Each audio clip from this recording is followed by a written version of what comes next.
Imagine this, a company so powerful, it touches nearly every aspect of your life, your phone, your home appliances, even the hospitals you trust. Now, imagine this same company, which once seemed untouchable, facing a crisis so severe it shakes not just the company, but an entire nation. In South Korea, Samsung isn't just a brand, it's a cornerstone of the nation's identity and economy, accounting for approximately 22% to South Korea's GDP. This isn't just about gadgets, it's about livelihoods, economies, and the future of a global giant. Today, we uncover why Samsung, the backbone of South Korea, is in turmoil and what it means for the rest of us. In early 2024, Samsung wasn't just a company. It was a global institution, an empire that touched every corner of technology. From smartphones and semiconductors to home appliances, its influence was unmatched. But by mid-2024, this titan faced a catastrophe. $122 billion in market value evaporated in a matter of months.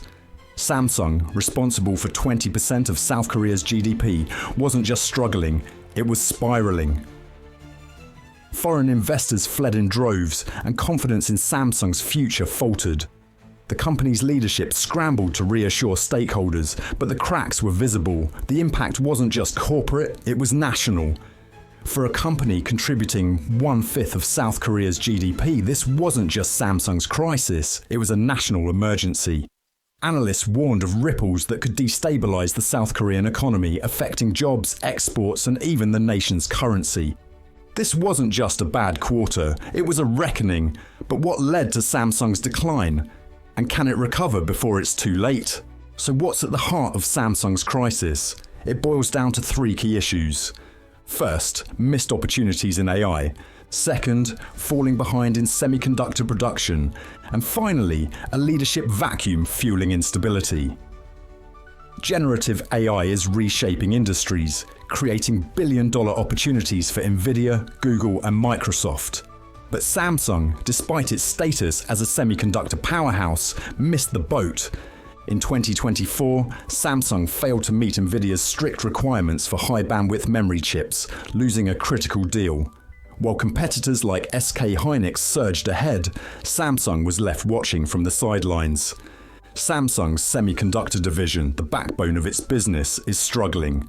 Rival TSMC has cemented dominance, winning contracts with Apple and Nvidia thanks to its cutting-edge 3nm chip technology. Meanwhile, Samsung is grappling with lower yields, production delays, and fierce competition. Even Chinese players are catching up, making it harder for Samsung to hold its ground. Finally, Samsung's leadership is in turmoil. Frequent CEO changes, corruption scandals, and internal power struggles have shaken the company to its core. Without stable leadership, even the most innovative company can lose its way. Investors are losing faith, and insiders are struggling to steer the company back on track. Missed opportunities, weakening performance, and leadership instability. Together, these challenges form the perfect storm. But the question remains, can Samsung turn the tide, or is this just the beginning of its decline? So how can Samsung turn things around? Here's what they're doing to solve these problems, and why there's still hope for the company. Samsung has brought in Yun Yong Hong, an experienced leader with a strong track record in memory technology. His mission? To stabilize the semiconductor division and regain lost ground in the AI chip race.